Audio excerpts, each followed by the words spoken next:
I know what you're thinking. Phil Gallagher of Thraben University, man of culture, and birthing pods, and all sorts of jank. What the F are you doing playing Burn? I know. Hear me out. So, I was looking for a deck list to record with, and this was what actually caught my eye. If you take a look here, Pablo Hotdog got second place in a challenge with Burn in 2020.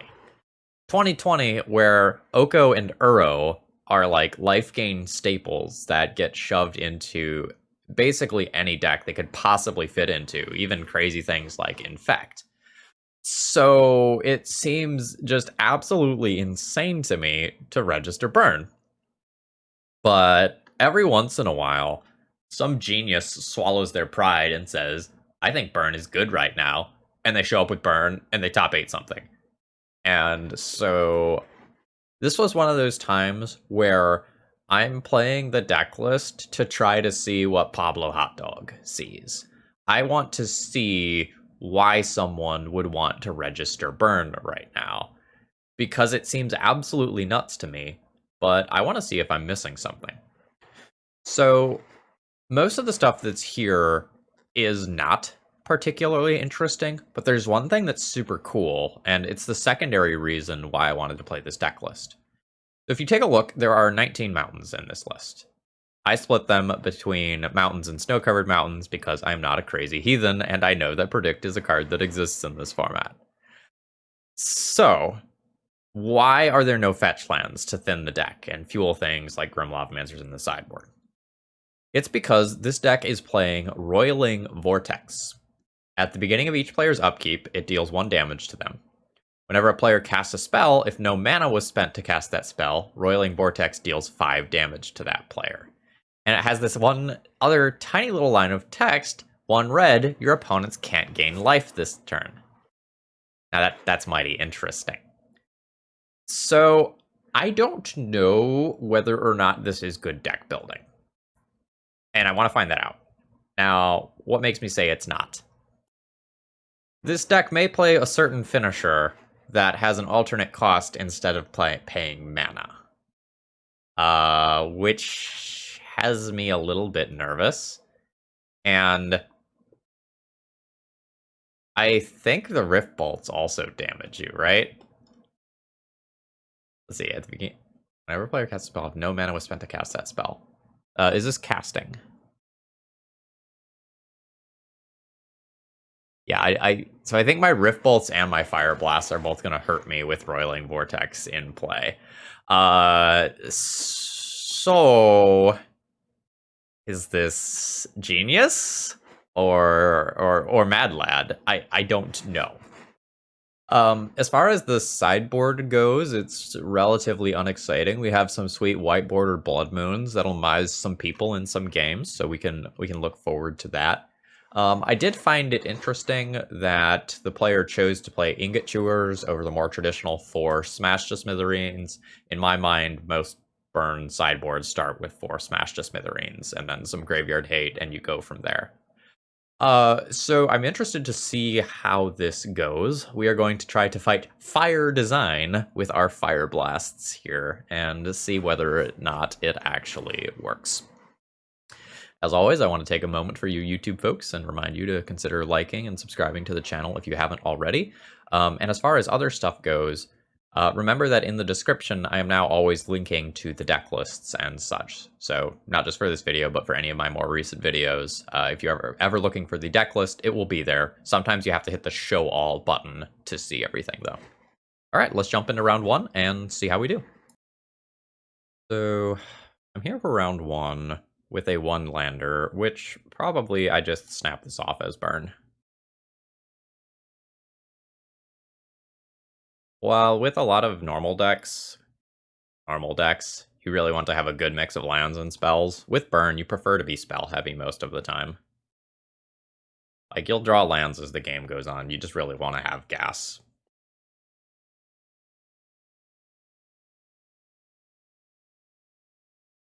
So if we're seeing Snow-Covered Island on turn 1, there's a good chance we are going to play against a deck that features Oko, Uro, or both.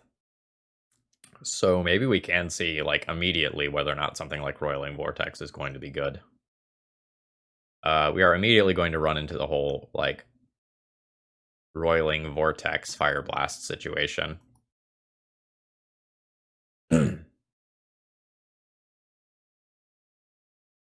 But boy, am I gonna have reached this game.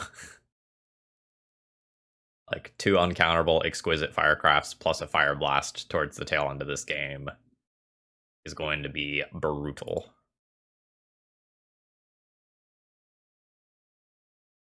Alright, so it is likely that we are playing against Blue-Red Delver. It's not guaranteed. We could be playing against, like, a Daze, Show and Tell variant or something.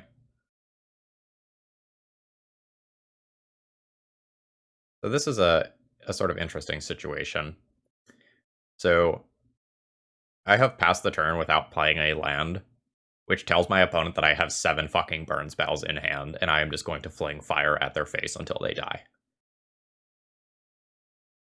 Now, they don't know that most of this is uncastable.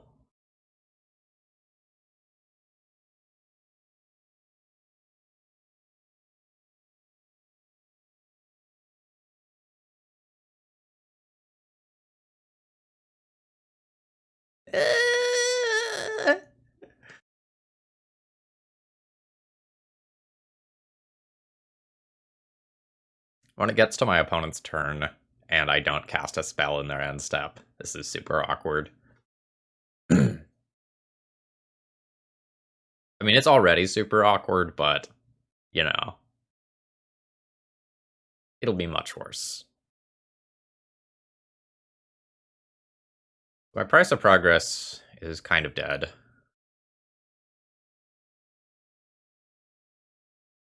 I will be happy enough if I draw 1 land, and I can play these 2 in conjunction. Like, that'll be fine.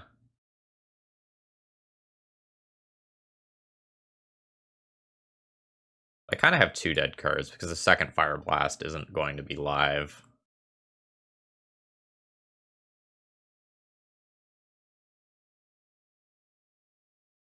Oh no. Alright. This was statistically unlikely to happen. We were very likely to either draw one of the remaining, 18 lands, or draw 1-drops. So we have 38 hits, and we've missed in 3 different draws. Oh wait, turn 5. Yeah. Also, what is my opponent playing? Like Doomsday? Fuck! Come on!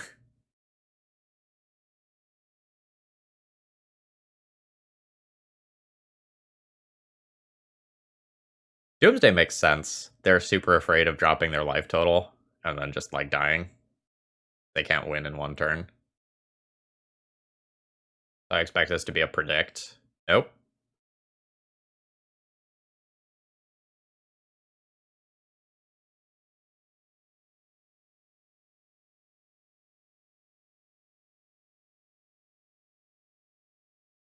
So I'm not exactly sure what my opponent's doing. Like, I'm gonna assume that this is like a Hull Breacher Notion Thief Echo deck. I'm gonna pause here like I'm thinking about a lightning bolt. It should be obvious to them that I don't, because I would have just bolted the Hull Breacher rather than discarding.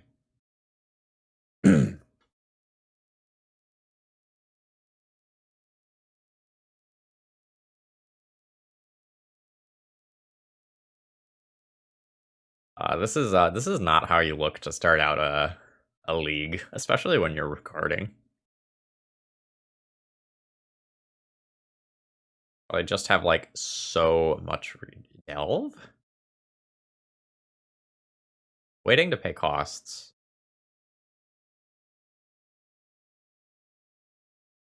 Yeah, it's an ethereal forager.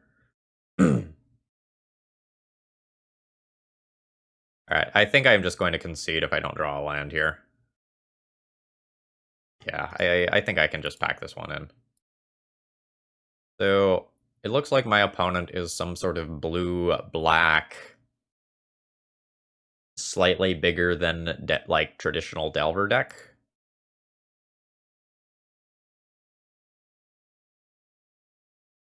I don't think my Price of Progresses are going to be good. I think my Ensnaring Bridges are probably good. I think that's just going to be my 3 for 3.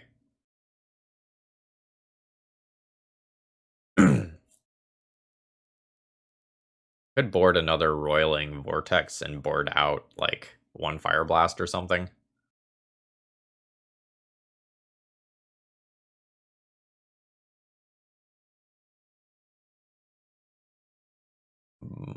Because, like, Fireblast is not particularly good versus counterspells, but I think this is okay. My opponent is just, like, too basic heavy for Price of Progress to be good. Like, that game, it would have been a 2-mana shock, and I expect that's going to be somewhat typical.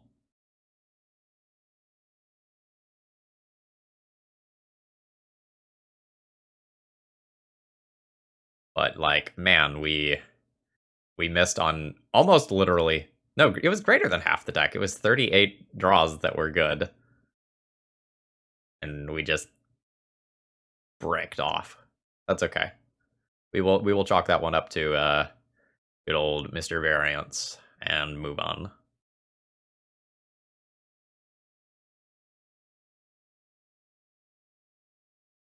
Opponent has perhaps not played against Burn before with this deck. They're taking a while to sideboard, so that means they have some amount of stuff to bring in, and they might be thinking about, like,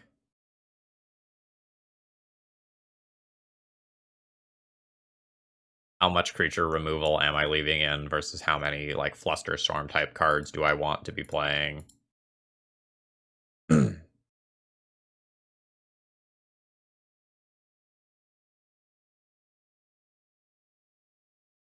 Goblin Guide gets to kind of serve as an awkward peak. Oh god, Baleful Strix is in there too? That makes sense. It's going to be pretty good. I get 4 damage out of this Goblin Guide, though. That's a win.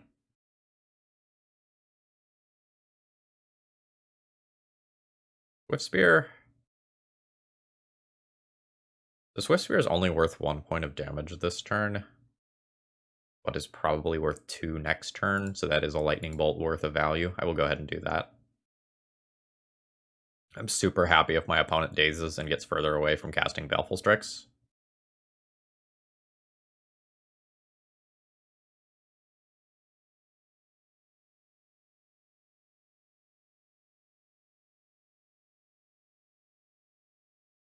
That does kind of smell like my opponent has a daze.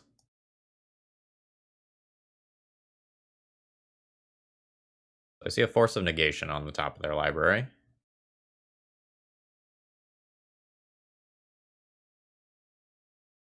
Which they are going to draw.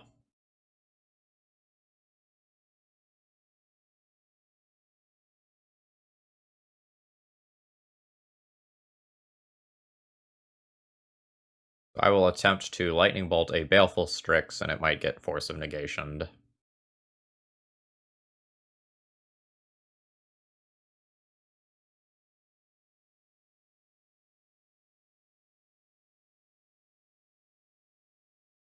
Okay, I will attempt to Chain Lightning it.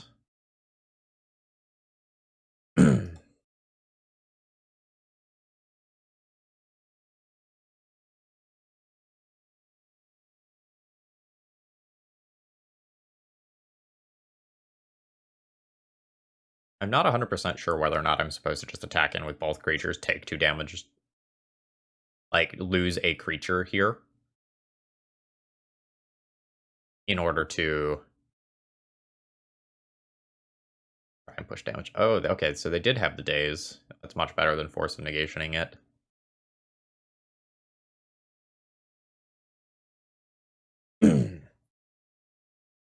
So if I know they have another counterspell that can protect this again next turn, I really just want to trade off rather than try to keep it around. They'll probably trade for Monastery Swift Spear, and let the Goblin Guide stay around because it can keep feeding them cards.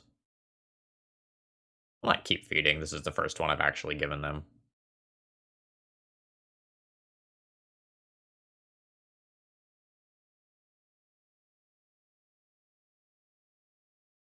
Okay, yep, everything going as expected here.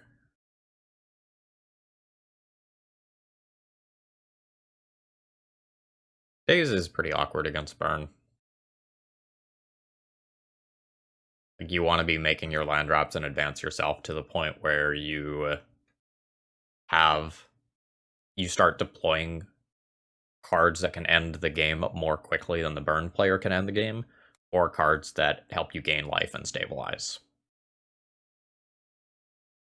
So interestingly, my opponent played a different Polluted Delta than the one that was revealed.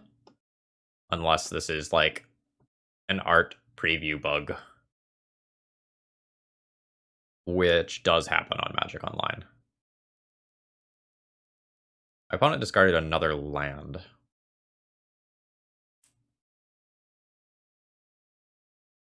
think I'm going to go ahead and just attack Anne.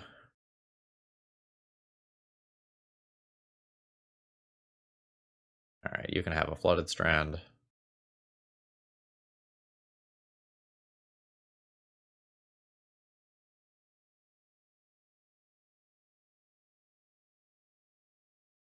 That's fine.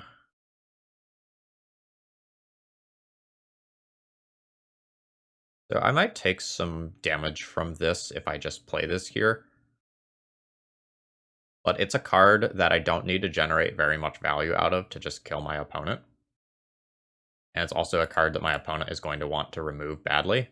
And it plays around Force of Negation. So I think I'm good with this. I think on my next turn I double suspend Rift Bolts. And then go for double Lightning Bolt. And I have a pretty good chance at just murdering my opponent.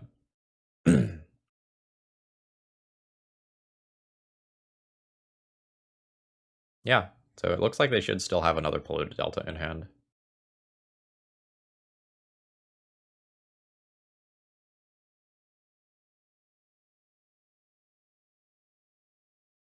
Yep. Play with matching art.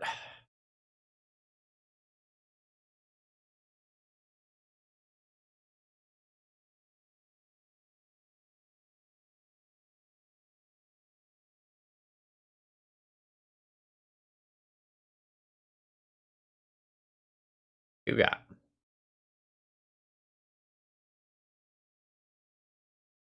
like an angler or something? You do have an angler.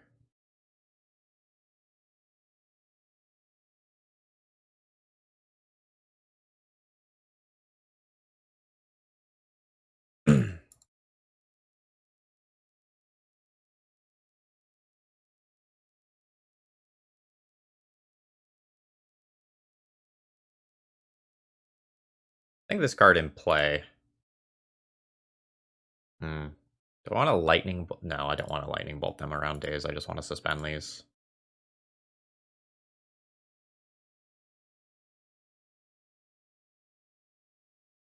And then at some point on my opponent's turn, if they drop hardcast Force of Negation mana, I'll fire off a lightning bolt at their face.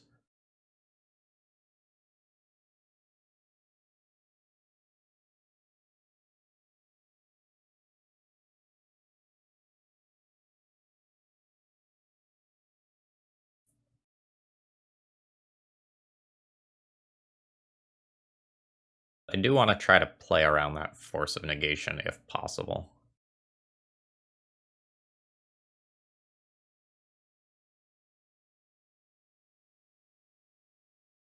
Yeah, so like this is going to be a perfect opportunity to cast a lightning bolt targeting them. Nope.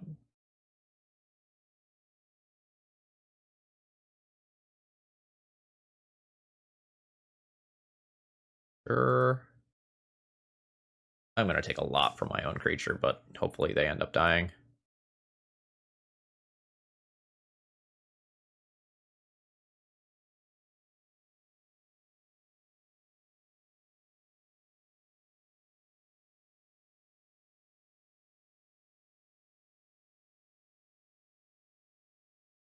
Okay, so Force of Negation is down.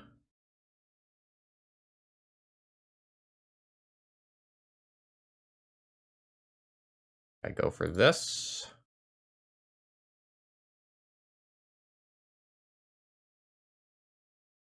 If they have like a Spell Pierce or Flusterstorm.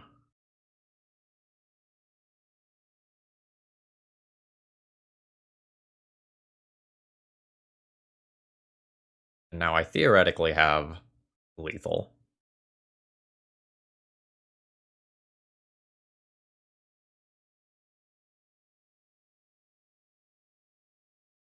Say theoretically because like there's a Force of Negation involved.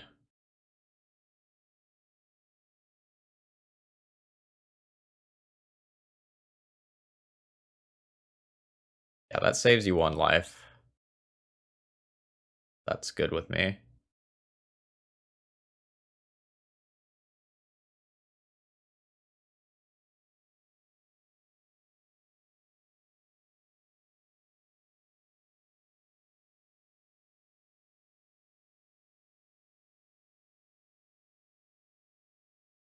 So now I'll cast this Rift Bolt. They might just like Force of Negation.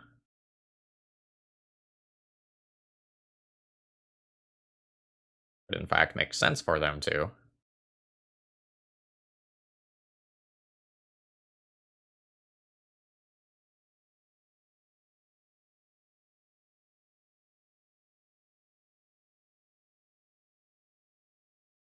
Alright, so that's now gone. That means my Lightning Bolt is lethal, and I don't think there's anything that can stop it. I believe I still know that they have a Flooded Strand in hand, so I beat Daze, there's no pitch counter that beats me. Fire!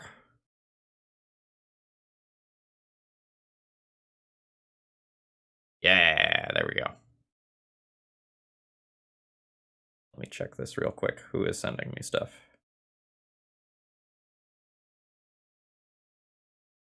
It's Julian and Bryant. They can wait just a couple of minutes.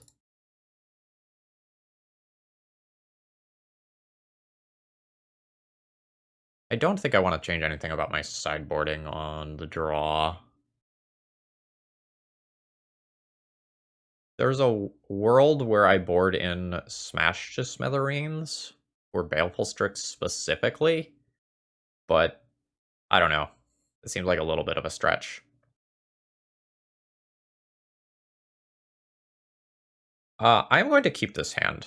This one's a little wonky, but it has an uncounterable card, and it has Ensnaring Bridge, which I think is a really powerful card that my opponent literally might not have any answers to.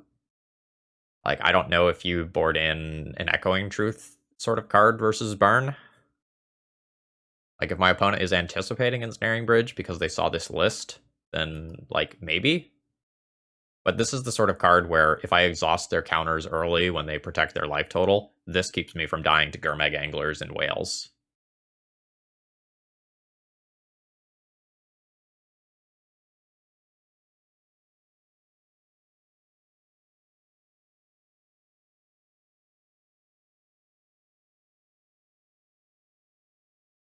EE on 1. Not particularly good versus this hand. Okay, so this now becomes the question of, am I willing to give them value out of their EE in exchange for 2 damage and a like effective time walk? It also can potentially give them a land, which I don't like, but I think I'm good with it. Like, I will make them spend their mana doing the thing.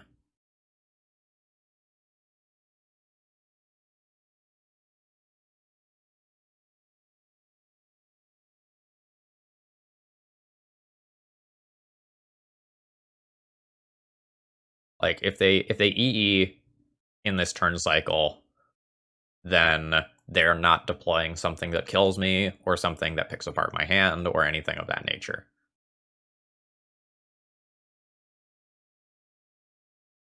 And if they don't EE in this turn cycle, then I get 4 damage out of Goblin Guide, which is like choice.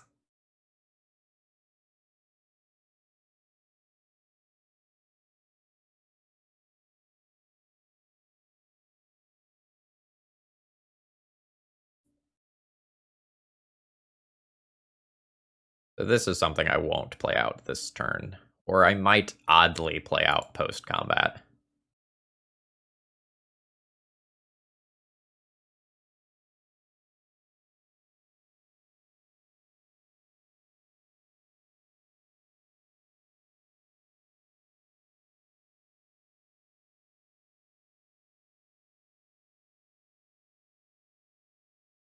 So, Goblin Guide was only shock.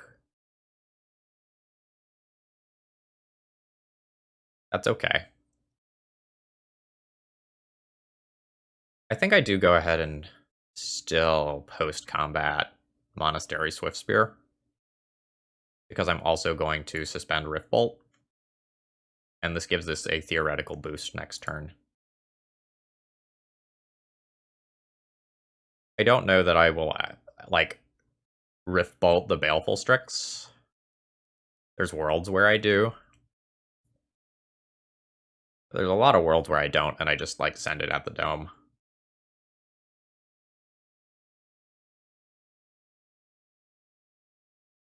I guess I don't get to draw a card before making that decision. Ooh, no land.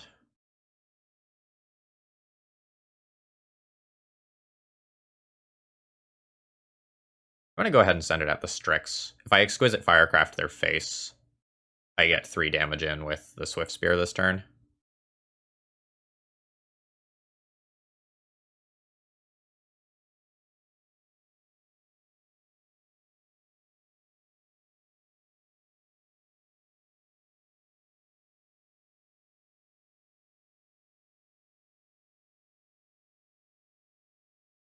Alright, so I don't know about Preordain anymore. That's gone.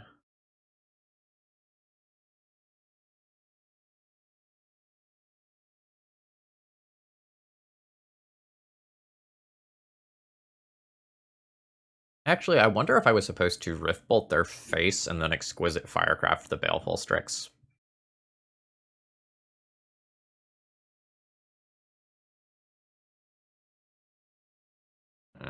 That's actually pretty interesting.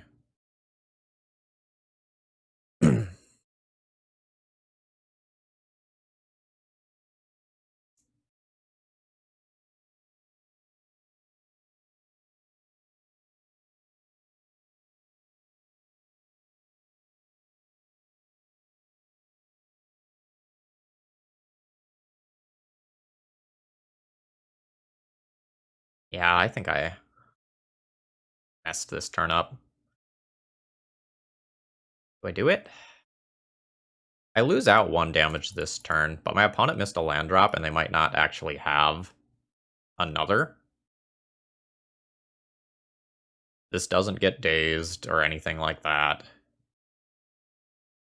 Oh shit, this actually is counterable, isn't it?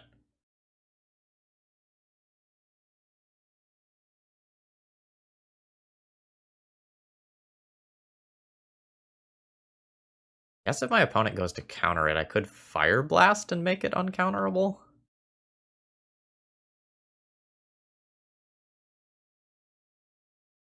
That works, right?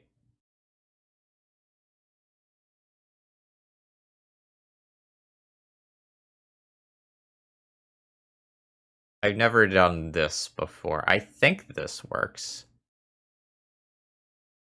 Let's find out.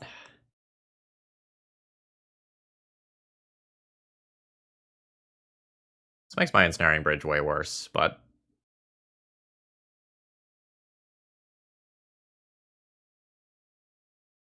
Aha! It does work.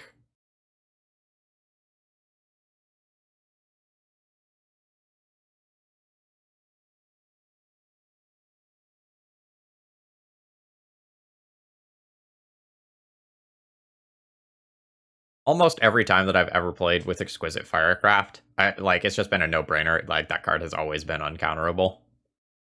That's not actually how the card works.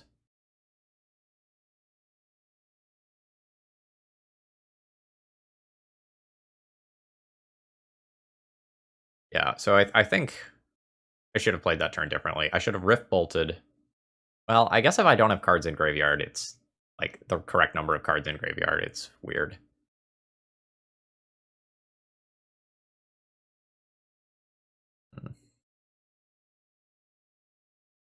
But now I don't have the requisite number of lands to play Ensnaring Bridge. Maybe that doesn't matter.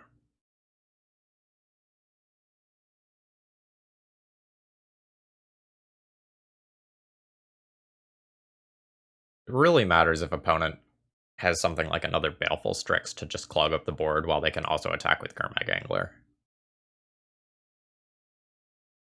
But we got to do a cool trick.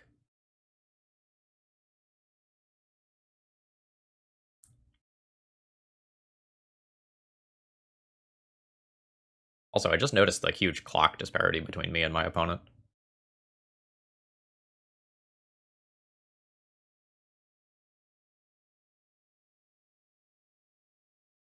Didn't realize it was that large. Oh, good God, we're at 26 minutes for this match. Almost 27. See.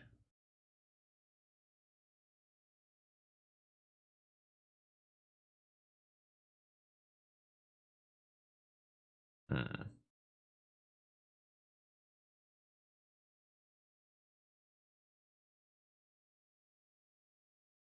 Alright, they're crashing in, which theoretically means that they have something else. Now that could be another creature, it could be a removal spell, it could be a lot of things.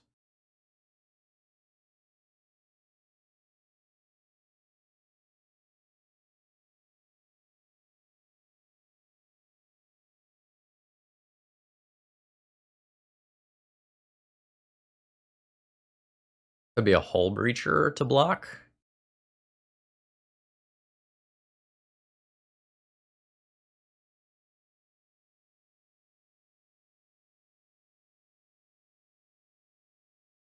Alright, so they were just willing to Force of Will my next play, huh? This is really sort of unfortunate for them, because now they go down to 4, which means that any land is lethal for Exquisite Firecraft and they can't stop it.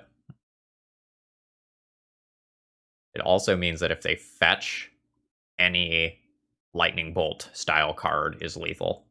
Oh, just no thought to it, huh? 4 is so much safer than 3, though. So much safer. I don't know that I like their line. They also fetched a land that puts them into lethal range from a Price of Progress, if that's something that's still in my deck. So, like, it might have looked like that was just them fetching to thin, but that was actually a very bad case of fetching to thin. That sets them back a lot in theoretical value.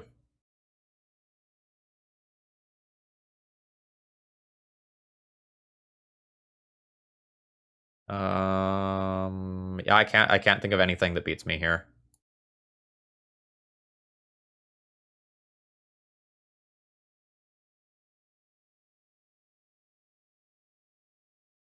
Send it at the face.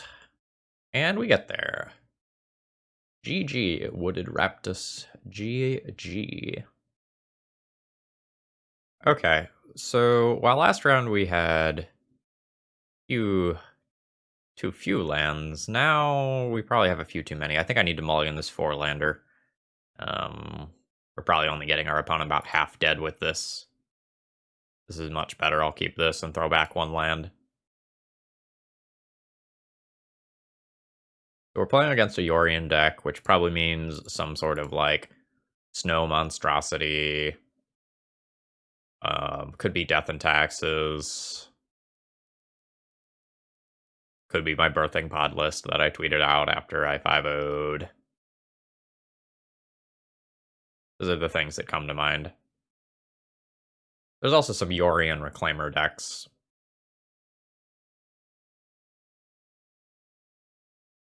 I'm hoping for a shorter match. I've got a pot pie in the oven. I've got about 30 minutes. Could be pod. Could be pod.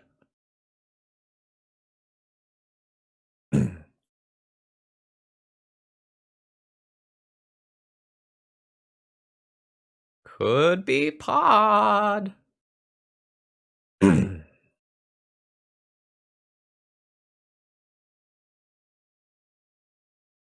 Do I bolt the bird?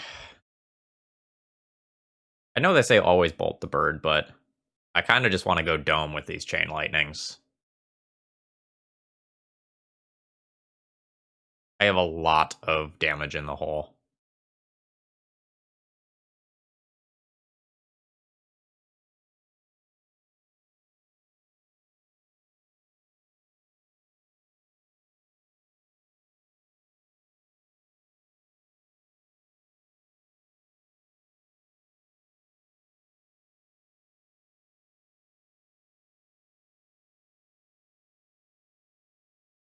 So this is going to take my opponent down to 12. Oh, a daze. No.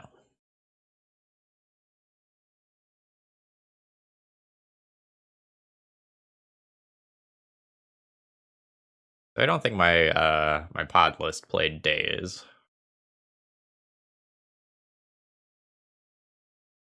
So they're doing something else.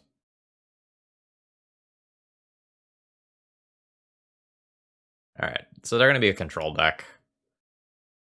I don't need to find that much more damage in the rest of this game.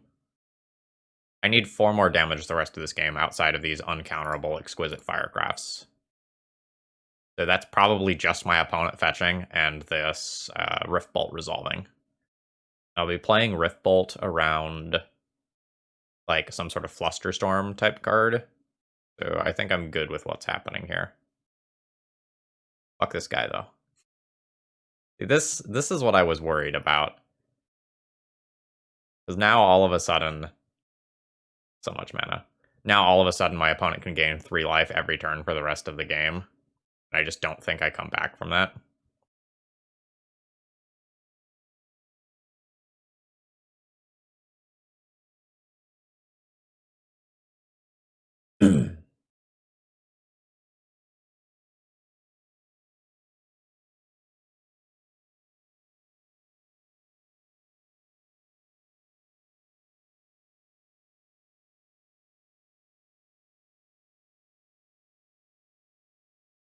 We'll see. Like, my opponent does have to make the choice to gain life, and I know that sounds silly, but they have other lines other than just gaining 6 life this turn. If they just gain 6 life, I don't think I ever win. But they could, like, swap. They could turn my thing into an elk. Yeah, okay. Yeah, I don't know how I'm supposed to beat this.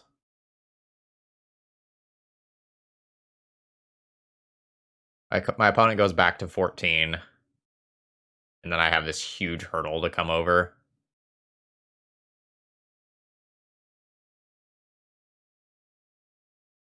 Well, that's a way really long term to maybe stay in this game. Alright, I don't think I can concede.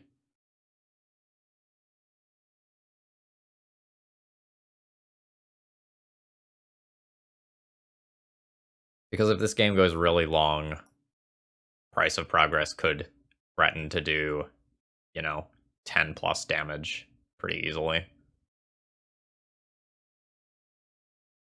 But how am I supposed to beat this? Like, this is exactly what I was worried about in the deck tech. Is like this or Uro coming in play and just totally stabilizing a game that otherwise seemed unlosable.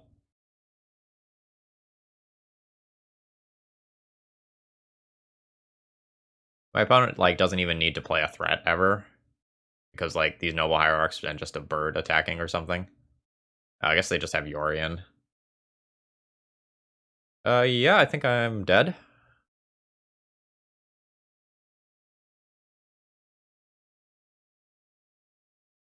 I take one draw and see if something changes my mind, and then I'm just gonna concede.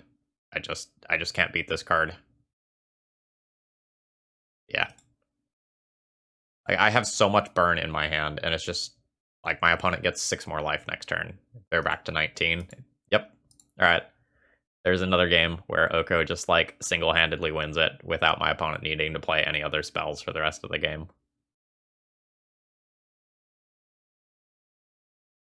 So let's get another Roiling Vortex in there. God, is that all I have?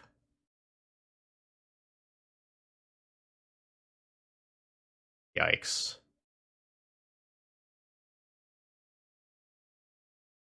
Like, I could play an ingot chewer to try to blow up food.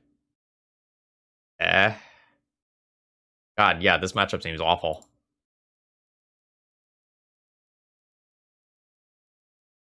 Like, I'm keeping Price of Progress in my deck as something that is probably not even shock levels of value most of the time. Yeah, just yikes. Like, do I have to keep a hand that has a Roiling Vortex because I'm so scared? This is 4 lands, though.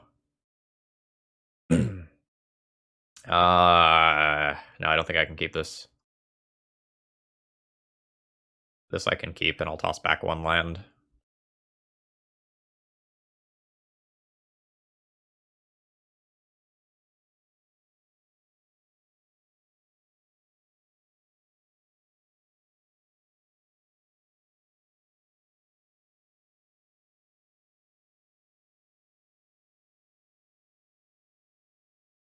I don't think in against an 80 card deck I'm supposed to bring in Smash to Smithereens for Arkham's Astrolabe specifically. Like, maybe that's better than Price of Progress, but, like, as you can see here, if my opponent has the option to do something else other than the Astrolabe on turn 1, they're going to.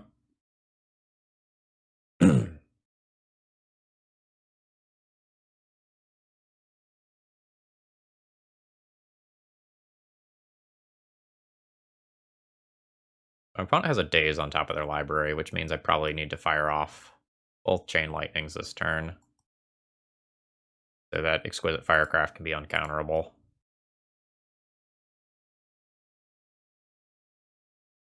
And I think if I'm going to win this game, I just have to, like, go for their face and hope they don't have Oko or Uro, because I don't see how I win if they do.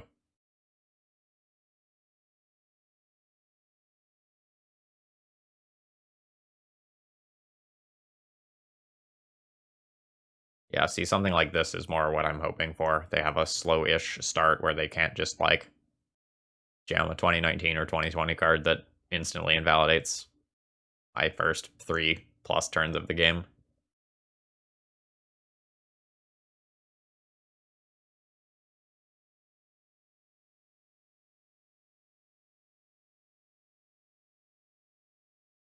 So I need 6 more points of damage this game. Well, that's pretty good.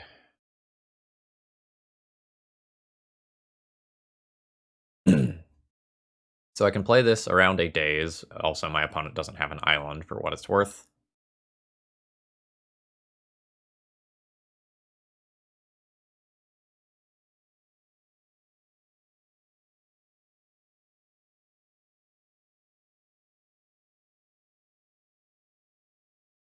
So this Roiling Vortex, I'm going to go ahead and always yield to this. I think that's fine. I might need to stop that later,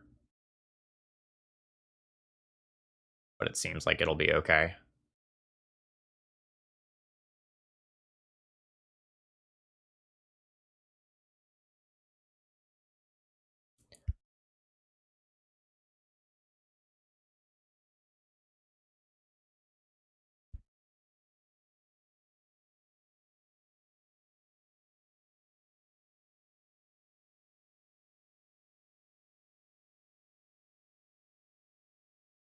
The old main phase Ice Fang Coatl is totally fine.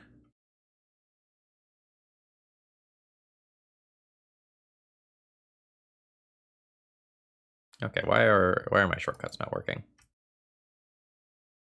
Okay, there we go.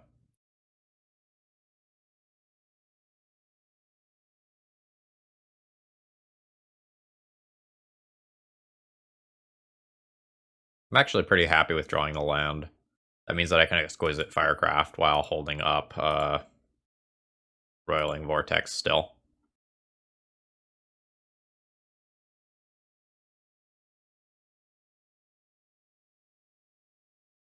So this is how I have to beat this deck.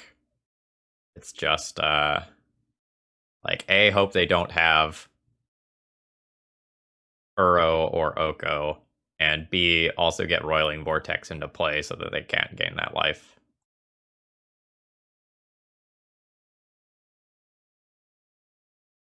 And my opponent can't clock me dead in 4 turns without Uro or Oko. They can Abrupt Decay.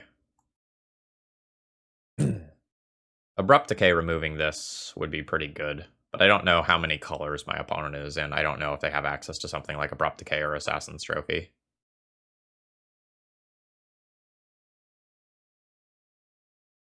Maybe I don't always yield to that yet.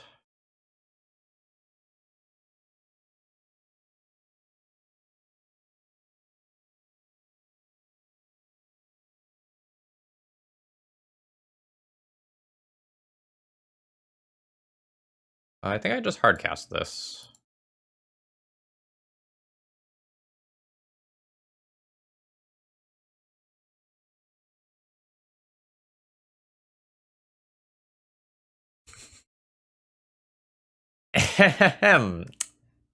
That's it's not gonna quite do what you want.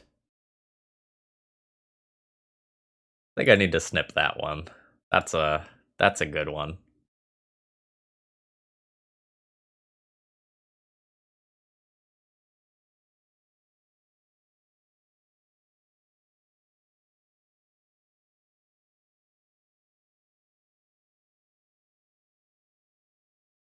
Alright, Roiling Vortex. Pretty good card. Alright, Price of Progress versus Smash to Smithereens. Now I know they also have Baleful Strix as a target. Maybe Smash is fine. God, this is awkward though.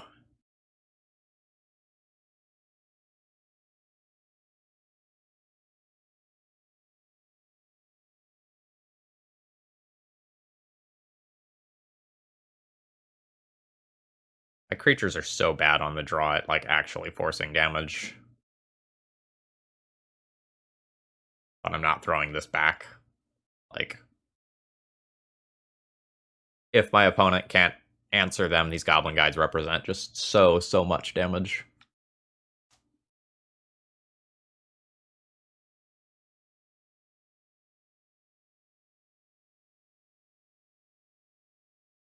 But this is just a hand that is going to outright lose to an Uro or Oko.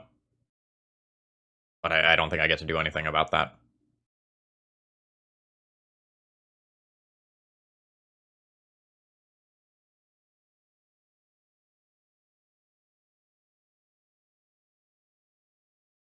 Unless...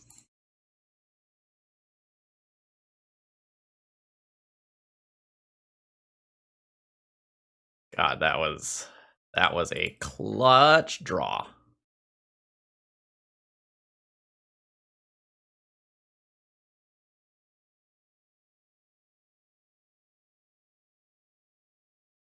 Yes, please spend your turns casting cantrips rather than impacting the board. I'm good with this. I'm very good with this.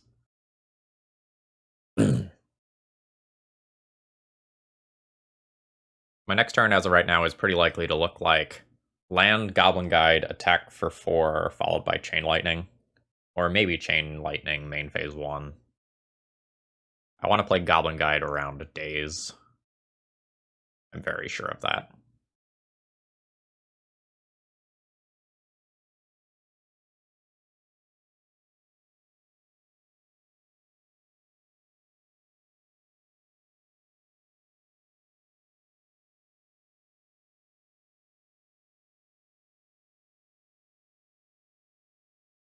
Alright, so they got...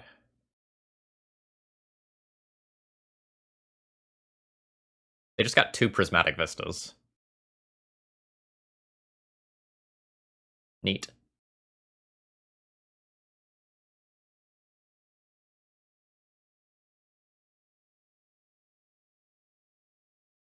So they don't have a Source of Plowshares or Fatal Push. Do they have, like, a Spell Pierce or Flusterstorm? I can wait things out a little bit by casting, or suspending Rift Bolt. Which I kind of like.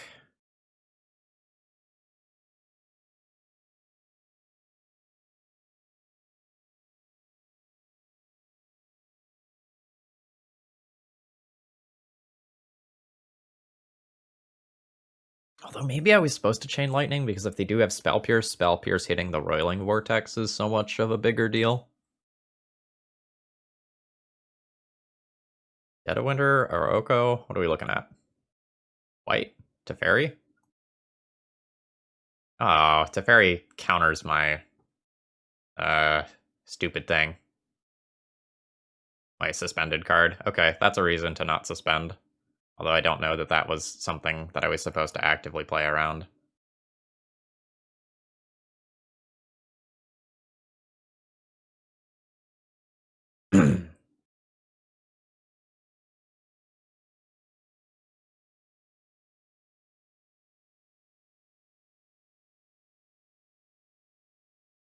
I think I need to play a bunch of stuff pre-combat to get a feel for what I'm supposed to do. I get to play one card around days. I think that's going to be Roiling Vortex. That has resolved. That is good news for me.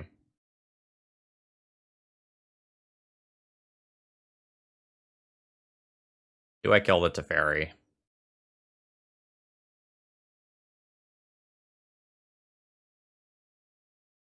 Honestly, I don't think I do.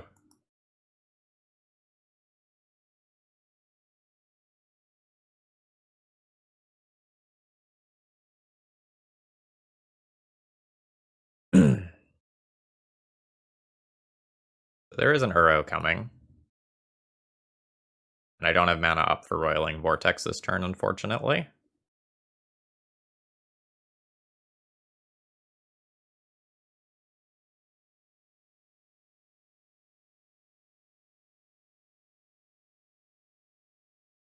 Bad Rift Bolt. Gonna stay here. It's a reminder of my sins.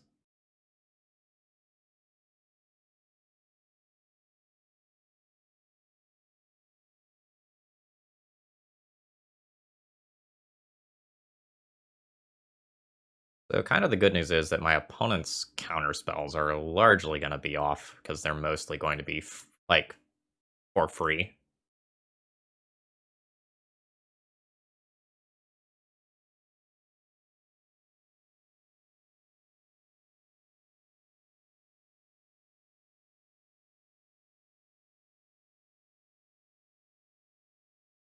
Baleful Strix, Baleful Strix. That's fine.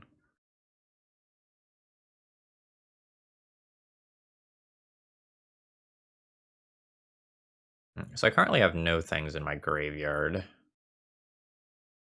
That's actually a really good draw, right?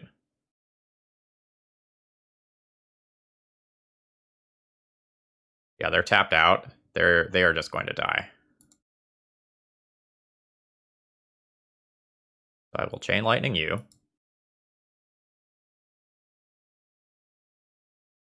Then I will float red, red. Cast that targeting you. I will indeed sacrifice 2 mountains. Yeah, yeah. Hit me for 5, hit them for 4. It's a great deal. And now there's 2 instants or sorceries in the graveyard. Like Exquisite Firecraft your dome. Never mind that I could just attack in with the Goblin Guides. No, no, no. We're sending it at the face. We have a very specific game plan here. Okay. We beat the Oko deck. And they did gain some life with Uro, but we would have stopped the life gain the second time around if we didn't just have them dead. Alright, maybe there's something to this deck list, but I'm still skeptical. Because let me tell you, when they resolved the Oko and I didn't have this, I felt beyond dead. Alrighty, and I'm back. Looks like we have a pretty good opening hand. I suppose I'm not back for you, huh? I just never left. But for me, it's I'm back. I recorded an episode of the podcast since the previous round. Boop. What are we looking at? I have given them a card. I have a lot of velocity here. They've shown me a different fetch land, which makes me think my Goblin Guide is not long for this world. They have discarded Sylvan Library.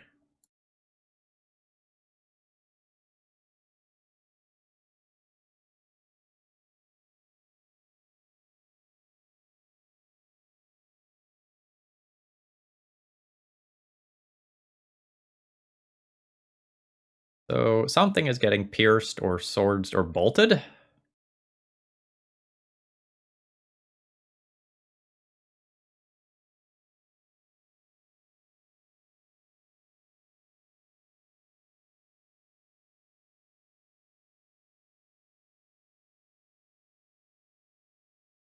So my opponent is probably a 4-color snow deck.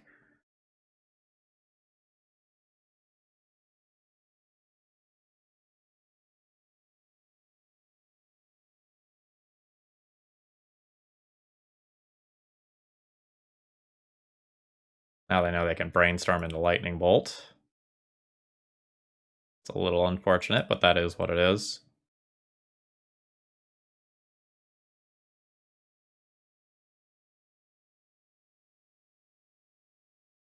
Otherwise, they probably would have waited until end of turn to do that.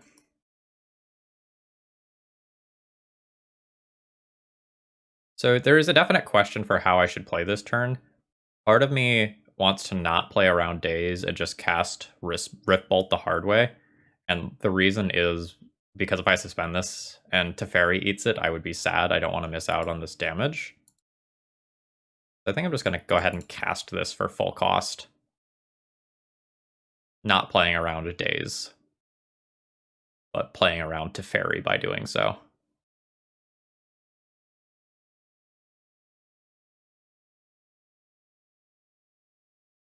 So I only need 4 more points of damage this game.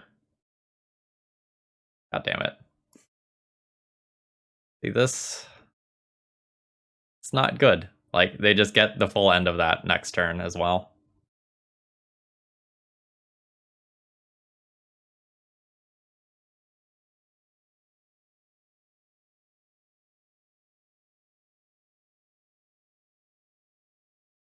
Yeah, Burn is a deck that gets to 20 damage pretty easily. So as we can see here, if not for Uro, our opponent would be at 1, and fetches would be off, and life would be happy. And now we're probably going to have no outs to a resolved Uro. So I need opponent to miss their land drop here. Okay. So Roiling Vortex, Fireblast, Exquisite Firecraft are live since they missed their land drop. Oh, actually, their mountain is not doing them favors right now. That is not doing me favors. I'm just going to hold that in hand.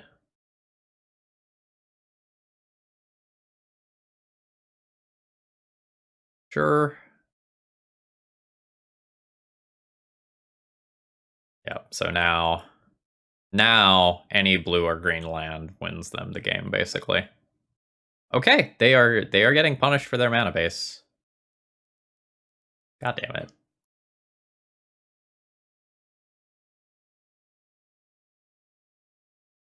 JK.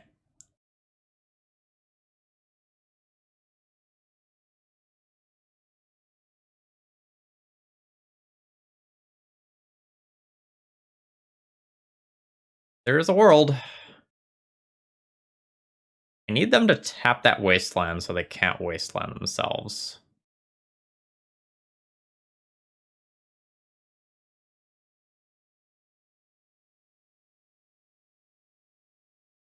But hopefully they just like funnel lands into play via Uro, and then I get there. Yep.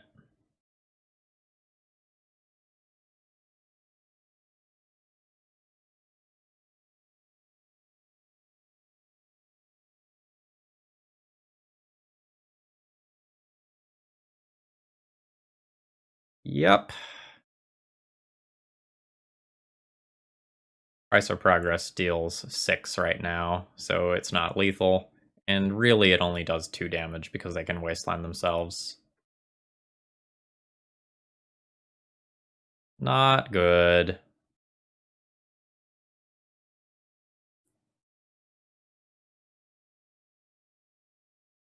This technically does stuff, but I'm getting clocked for 7 a turn.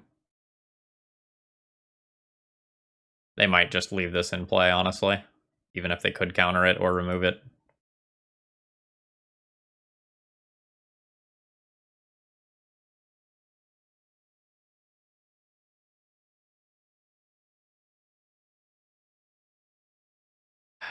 That's not the non-basic land that I want them to have.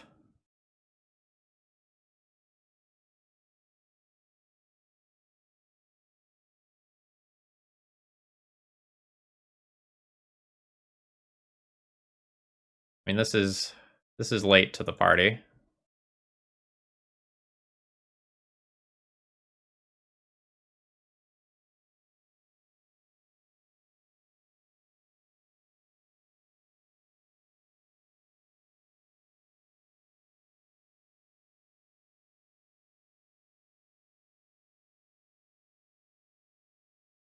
My opponent leaves one wasteland up, so this price of progress can only do 4 damage.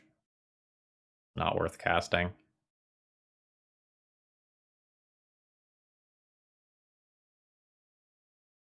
Alright.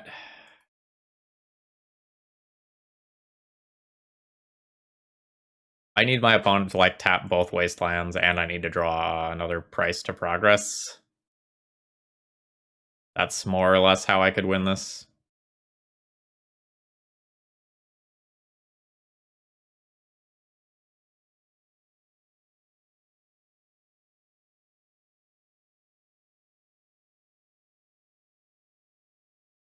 No land put in.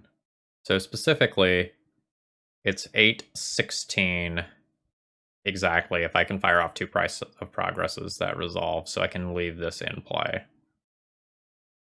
without killing myself. Oh wait. No, I'm good. It's okay. Price of progress. Holy shit.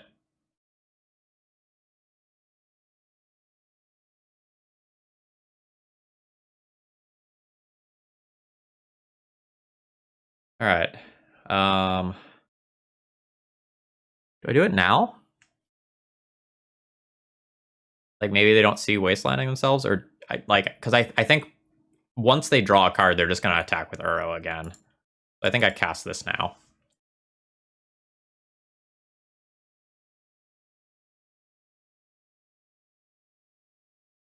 Okay, they wasteland their own wasteland.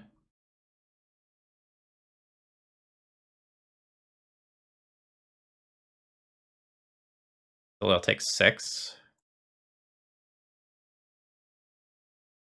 Yeah, that's fine. This next thing isn't lethal. I cast another price of progress. I die to Ice Fang Quaddle, so I need to. Yuck. Need to like block Uro. Yeah, shit. Alright, they saw the line. Womp womp. Yeah, like Roiling Vortex would have been good this game, but it would have come too late. Like if it's not in the opening hand, it's not good enough. So again, versus these sorts of snow decks, I don't think I have a good sideboard option. Like Price of Progress is pretty most of the time. And my opponent even has Wastelands in their build.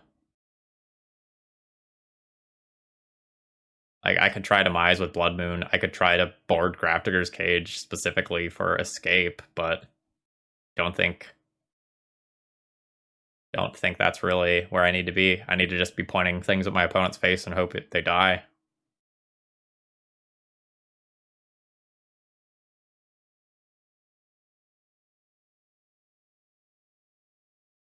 We'll see. I was super skeptical last round.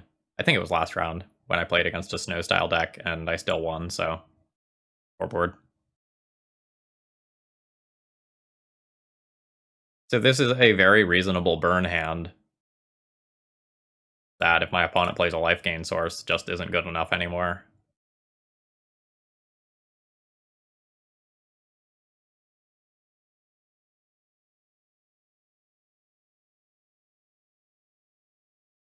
I'm going to hope to get at least 4 damage out of this. Preferably more, though.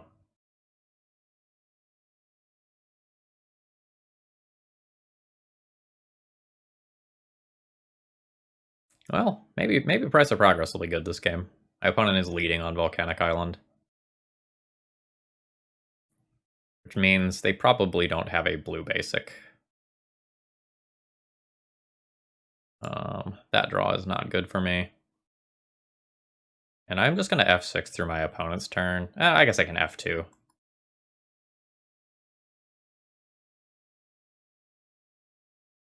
I don't think there's any world where I cast a Fireblast.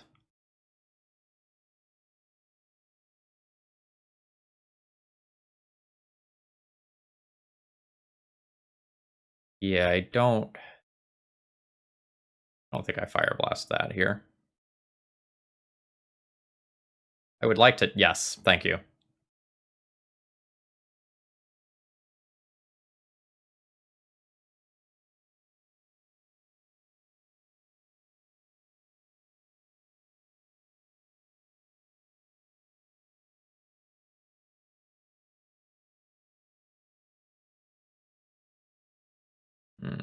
Okay, Force of Negation.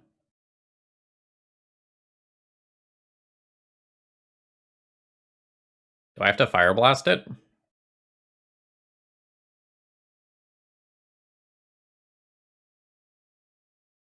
Fireblast it, price of progress for 4, crash in. Or do I just, like, leave it and miss 2 points of damage this turn? That's tricky. I don't really want to lose my lands here.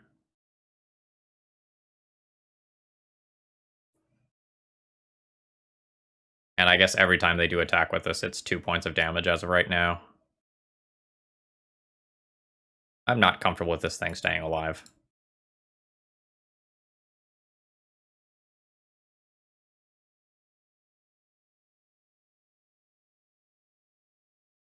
Plays around other soft permission.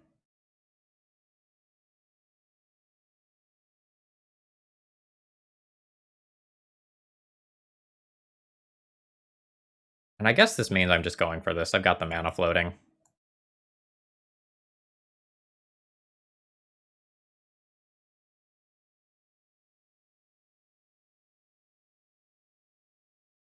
Lightning Bolt plus creature ends up being very good against me.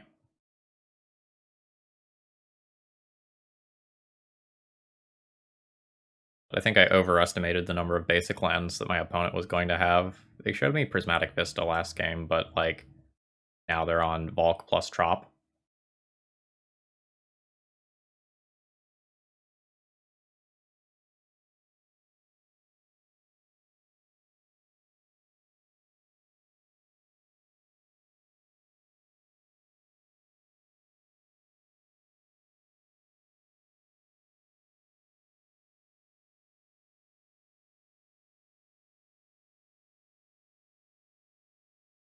That's full. That's fine. Like, I got 2 more damage out of it. And I think I still just spike now. They don't have many cards. I could get Spell Pierced, but I didn't get countered easily last turn. My opponent still used a pitch counter.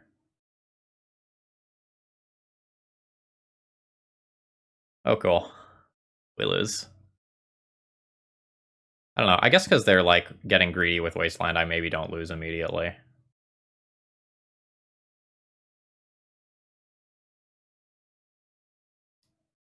But as soon as that thing comes back, I don't think I can win. Like, I already went from being 1 spell away from winning to being 2 spells away from winning, and that is already brutal. Anything more than that, I'm just not going to come back from.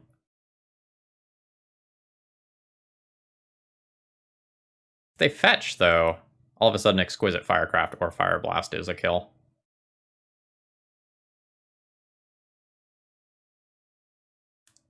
Alright, so next turn they have the big dumb thing. And I lose.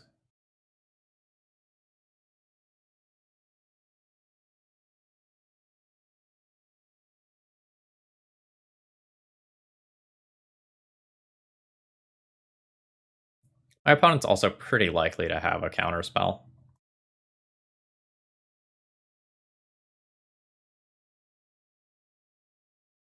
So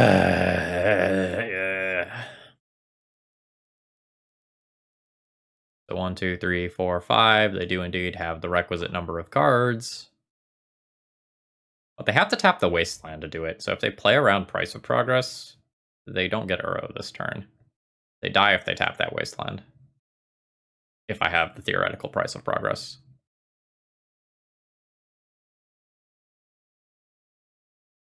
Now they don't.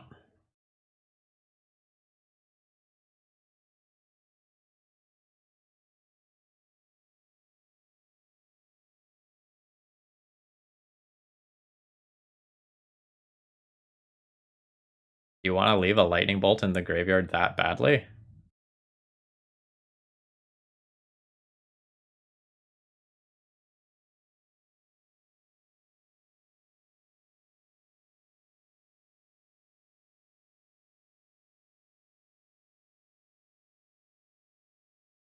Also, if I have price of progress, it kills them right here, so yeah. You wanted to leave Dreadhorde Arcanist in the graveyard. How are they getting that back?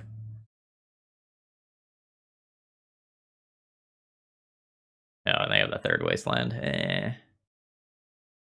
Alright, opponent goes back up to 10. I guess. No, I just like they have 6 cards. I can't win from here. Let's be realistic and just pack it in rather than pad the length of the video. We're not beating that life gain card at this point. Okay, my opening hand this time contains no lands. That has to go back. This hand is fine. I don't know what I am supposed to throw back in the dark.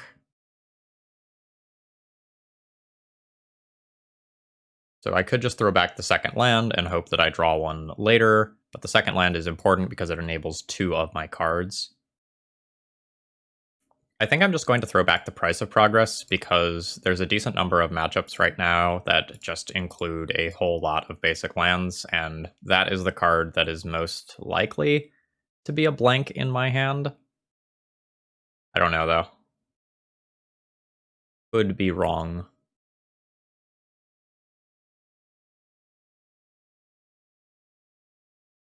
Gaia's Cradle. We were probably playing against elves. Could be playing against something weirder, but just kind of going by law of basic probability. The most common Gaia's Cradle deck is elves. We could be playing against something wild like Eric Virgo's Soul Warden, Soul Sister deck, in which case I think I will just concede the entire match on the spot. Oh,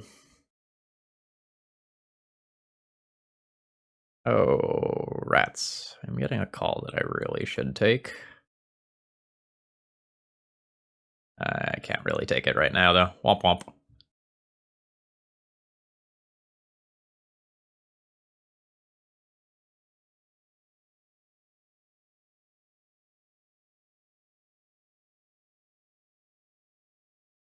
Elvish Spirit Guide. Elvish Spirit Guide elves?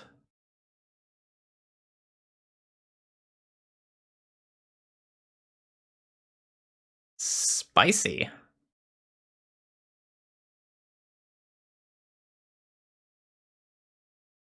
So, I know my opponent has a Gaia's Cradle. And this is one of those times where I'm going to have to decide whether or not I want to go after the creatures. I think the answer has to be no. So I'm going to put my opponent to 15 with my attack, assuming that it hits. And then I have 13 total damage available. 15 if Goblin Guide gets another hit in. I think my resources are too tight right now. Oh god, a glimpse.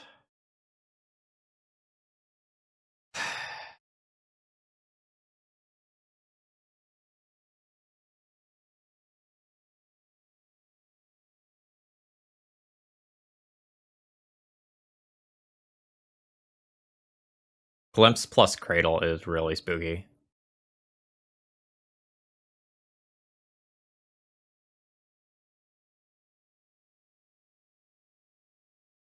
How do I get 2 more damage with Goblin Guide while also not dying to their board?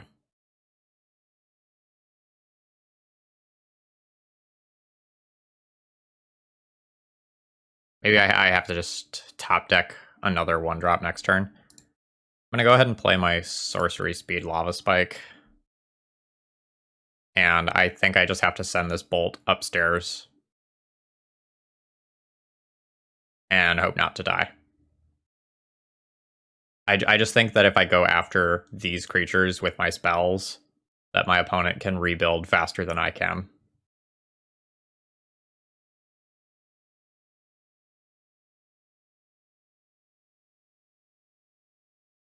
If my opponent were to cast Glimpse before playing Gaia's Cradle, fuck, I might tag Wirewood Symbiote.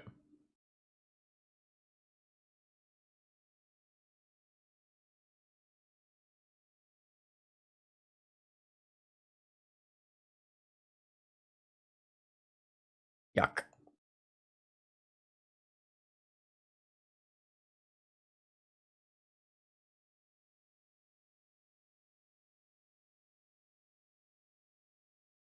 I think they should have played their Gaia's Cradle first to avoid exactly that situation. I'm a little further away from lethal, but hopefully I have a better chance of not being dead now.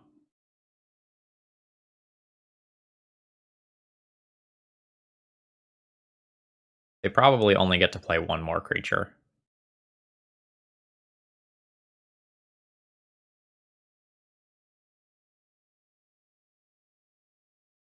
Yep.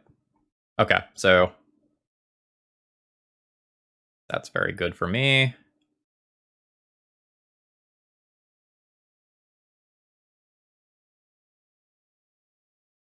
All right, I gave them a Windswept Heath.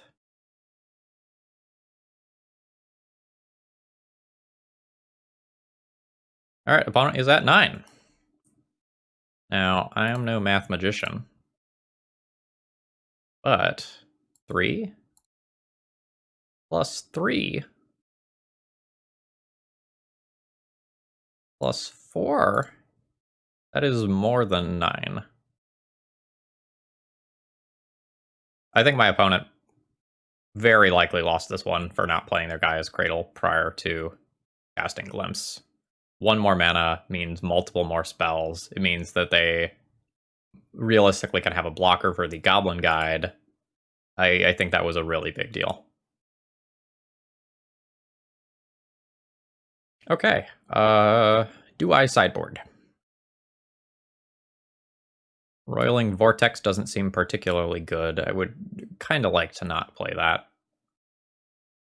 Price of Progress is likely good.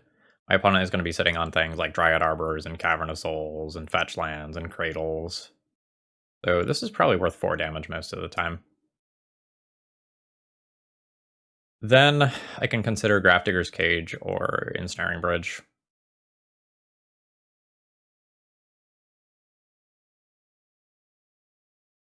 I think both are just fine. Like,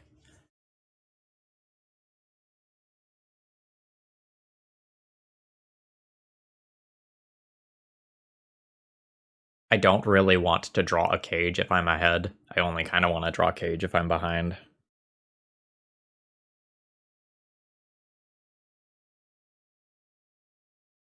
And like boarding in one cage in your red deck with no manipulation or card draw is questionable at best.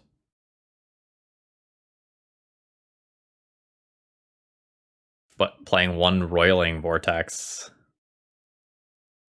Eh. Alright. One cage. It could also be one Ensnaring Bridge, I guess. Like, that's not crazy.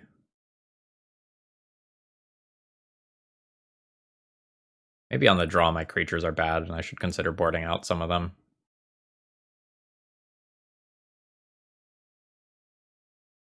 So this has one more land than I would like, but if I mulligan to 6, I probably end up with a similar quality hand, so I'm going to go ahead and keep this.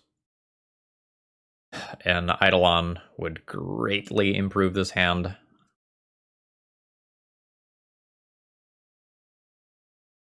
I don't have any cards like Searing Blaze or Searing Blood in the board that are just like generically good versus creature matchups.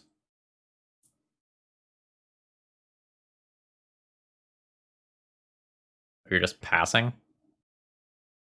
That means you're going to be thinking about fetching Dryad Arbor. I don't know that I get to just hold up Lightning Bolt to kill that, though. This represents so much damage over 2 turns. So the unfortunate thing here is that if they go Dryad Arbor into Gaia's Cradle,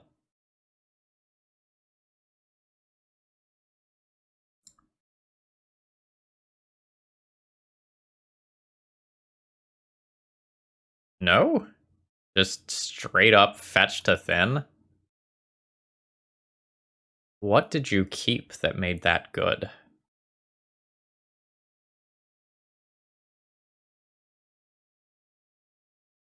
Was Once Upon a Time the draw this turn?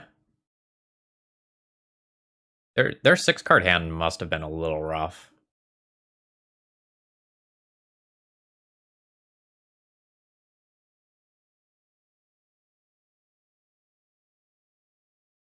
I think I do just have a 3-turn Goldfish available to me if I don't have to Shaman of the Pack. Okay, that doesn't have life gain attached to it. I couldn't remember.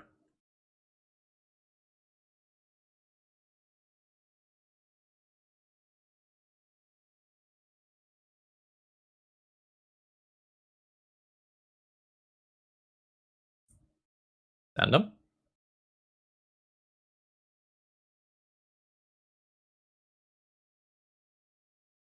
Send them.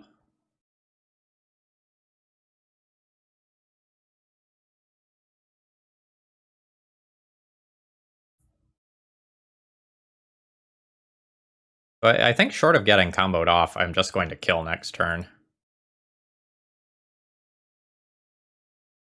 I mean, that can happen. Like, it's elves, right? Like, the deck is extremely powerful. It would probably have to involve both Glimpse and Cradle.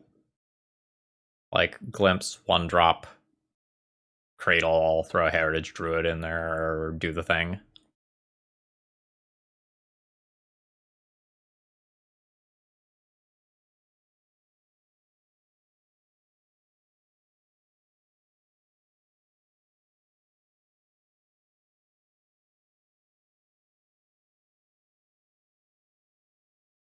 They are thinking. That means their line isn't easy. They could Green Sun for something like a Scavenging Ooze, but not activate it. Although I guess they have Elvish Spirit Guide in their list, so things can get a little weird.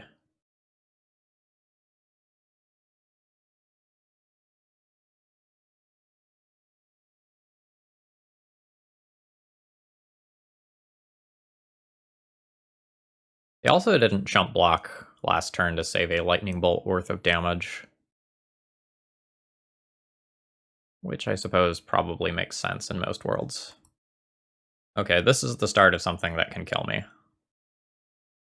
Summoner's Pact? Really? Actually, I guess it's fine if they have Cradle, right?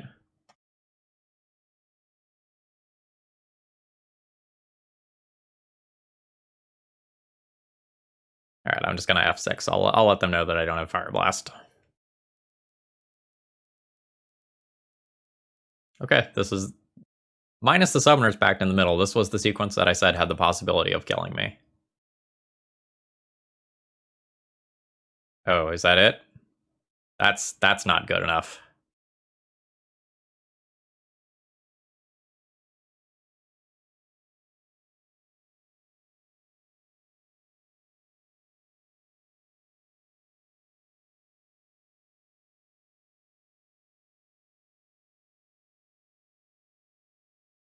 Doot, doot, doot, doot, doot. Yeah, I just got the turn 3 Goldfish. My opponent got turn 3, draw some cards, and produce a couple extra bodies. Notably, I could have styled on them, and I could have killed Shaman of the Pack and Birchlore Rangers or something like that, and then killed them with their own Summoner's Pact, but that gets a little weird if they have Spirit Guides, so I didn't do that. Alright, final round. Currently 3-1. I have a very mana-heavy hand. I think I need to go ahead and mulligan this one. Whereas this one I will gladly keep. My opponent is likely to play some sort of like 4-color loam style deck. In which case, I think I'm just gonna junk one of my more expensive spells and hope that Price of Progress is going to be good.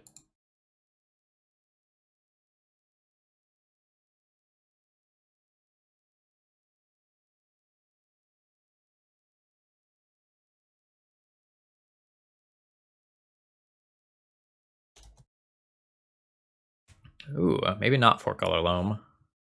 I might have been mistaken.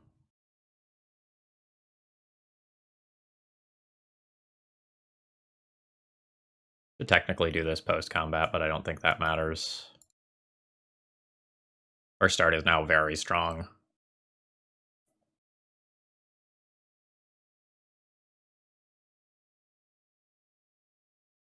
What are we playing against?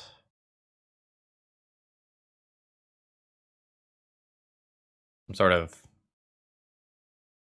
Miracles deck? Hitting double non-basic would be pretty rare.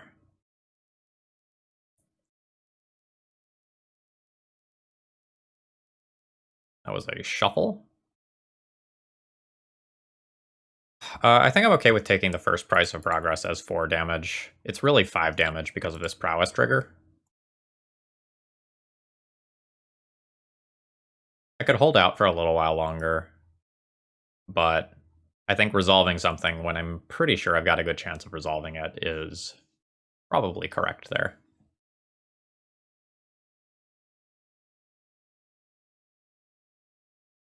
What? Oh, that's very helpful, actually.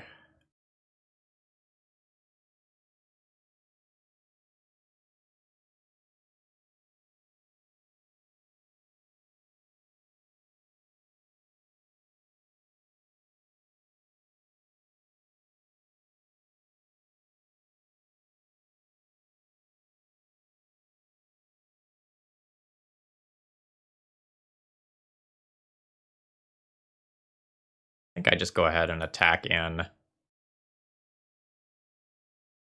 Let them block. And then, okay, no blocks.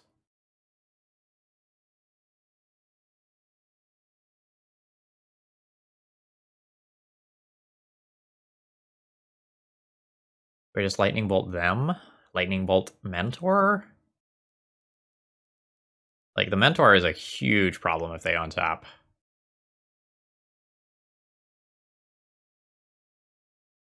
So Price of Progress is lethal. I want to get them to spend a counterspell if they have it.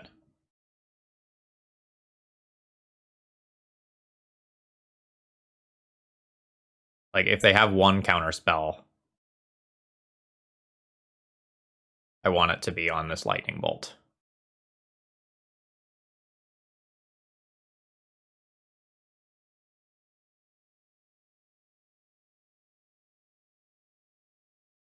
Ozymandias, so smart. So if I would have gone for the Lightning Bolt at face, I would have lethal here. They played around my line.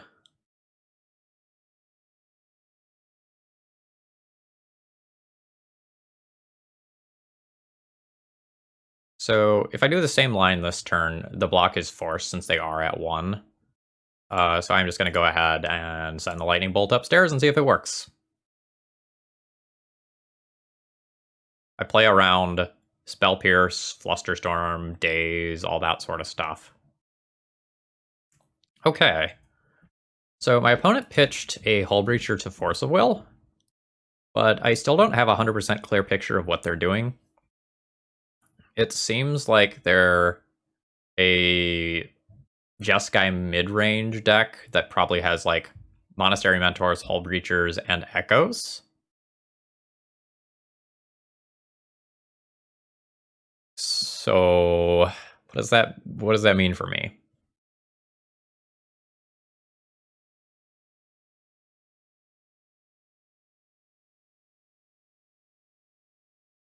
I like another Price of Progress for sure. I think I like another Roiling Vortex for their counter spells. And then I'm not sure if I should moon them. It seems like it might be good. But every card that I board in, like Blood Moon, is a card that doesn't contribute towards killing my opponent. I think I'm going to shave the Skewer the Critics. And maybe one Fireblast. Sacrificing. As a general rule of thumb, if I'm playing against a blue deck and I have the opportunity to board out something that has sacrifice-related clauses on it, I do so.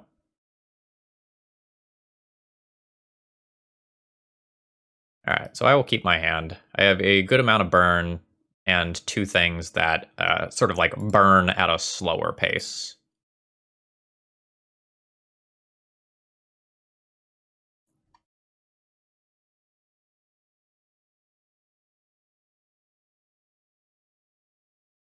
When you see someone like fetch and confidently cast End of Turn Brainstorm, you know they know what's up.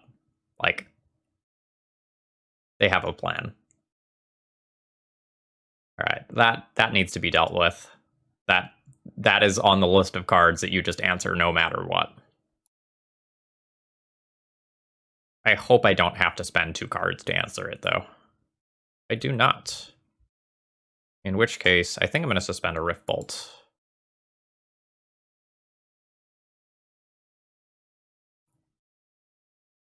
If my opponent's deck has Ancient Tomb, I don't think they're going to have Teferi.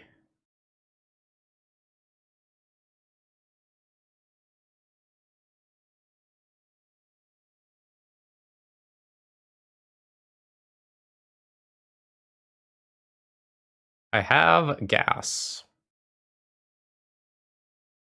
I get to cast one of my 2-drops this turn. I think it's going to be this one. This one plays around Force of Negation, whereas my other cards don't.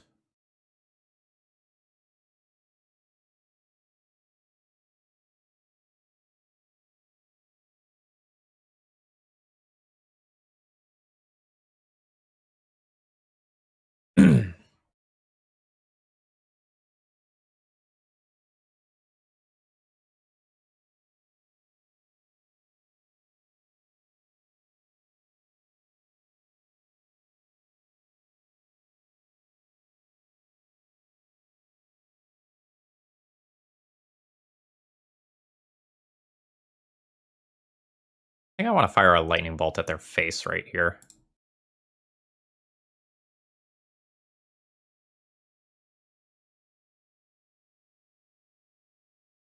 I have a lot of draws that kill my opponent next turn now.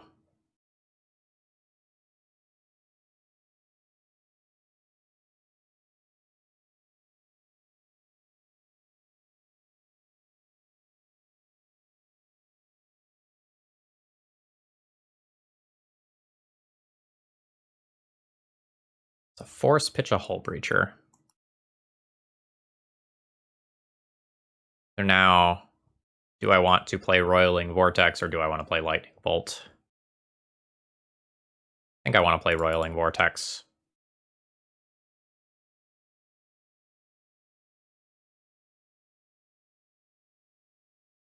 Fair.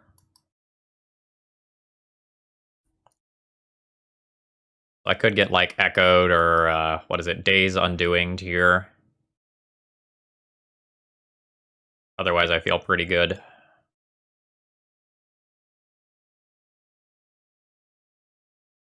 Yeah, and that was the reason to cast the Lightning Bolt. Is that card specifically. Now my opponent has a billion mana for the next turn. A Daze is somewhat likely here. Maybe I should have just suspended that.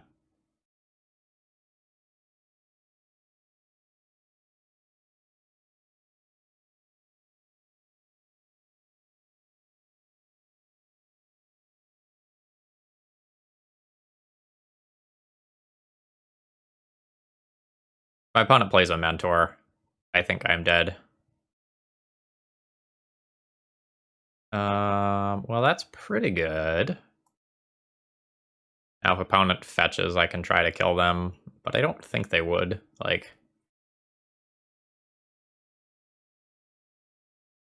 another breacher? Okay.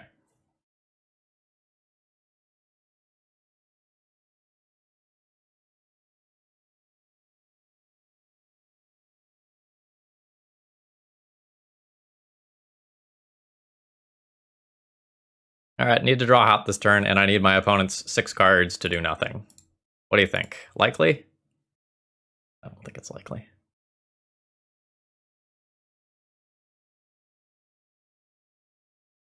I'll wait till their turn.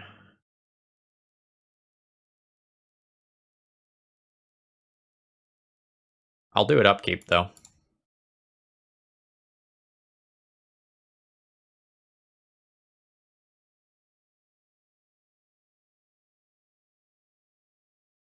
So smart! So now they go to 1. I take 6 and die.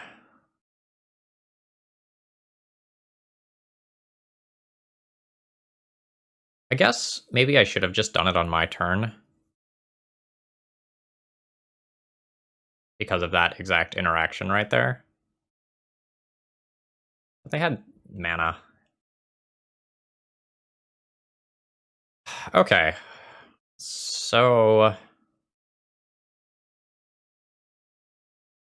I don't know that anything I saw makes me want to change how I sideboarded. Maybe this Roiling Vortex is too slow. And I should just, like, cut 1 and keep 1, skewer the critics in. Also, maybe I am supposed to keep Fireblast. Like, I just need to end the game before they start doing silly things. Yeah, maybe I'm viewing them too much as a control deck. Where I think Roiling Vortex is good.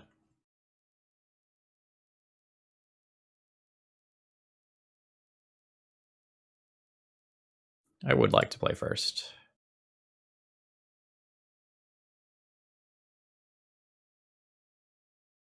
I have 14 points of damage in hand, but my first 2 turns aren't really good. I think I'm going to go ahead and mulligan this one. Something with a threat is probably better. This is about the same, but the Eidolon is really good.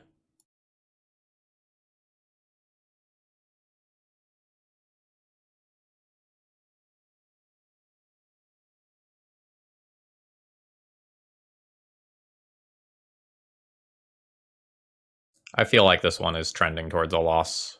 We'll see, though.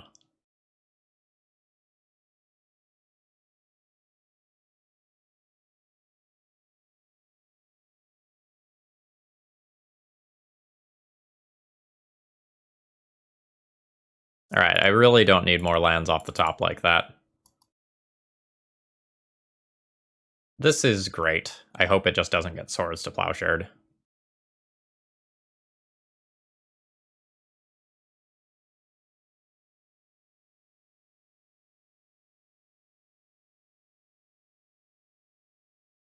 I'm just going to suspend that this turn rather than run into a daze.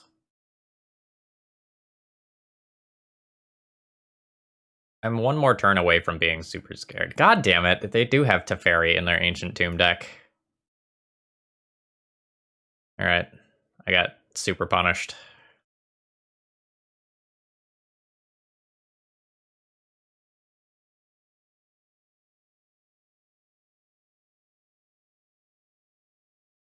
I think since Teferi shuts off instant speed shenanigans with this, that I just need to fire that off, and I just need to try to resolve spells while I can. But losing this 3 points of damage probably costs me the game.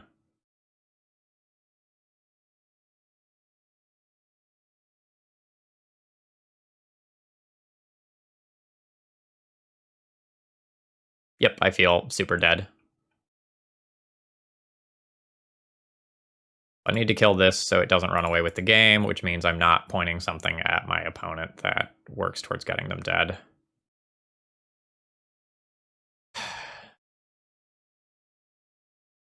Do I just have to like point this at them and then pray for exquisite firecraft off the top? Is that how I win this game? That might be how I win this game, as opposed to not lose it.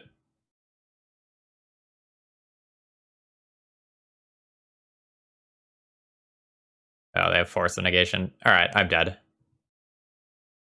I'll play it out because I can rip something like back-to-back exquisite firecraft or something, but the number of timelines in which I win this game is incredibly small. Losing Rift Bolt to the Fairy is like the difference between 1 rip versus 2 rips winning me the game. Yeah. Damn!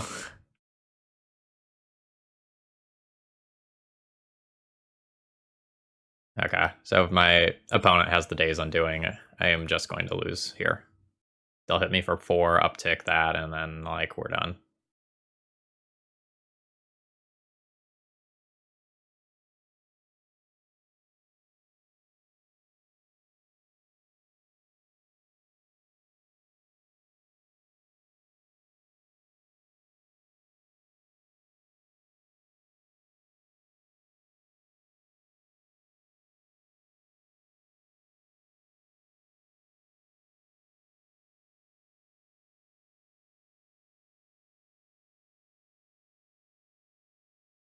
God damn it. Alright.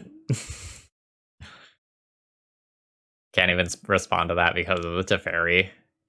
Like, why didn't they just do that in my upkeep, though? Like, they have that in my upkeep, and that leaves me with 1 fewer cards, right? Ugh.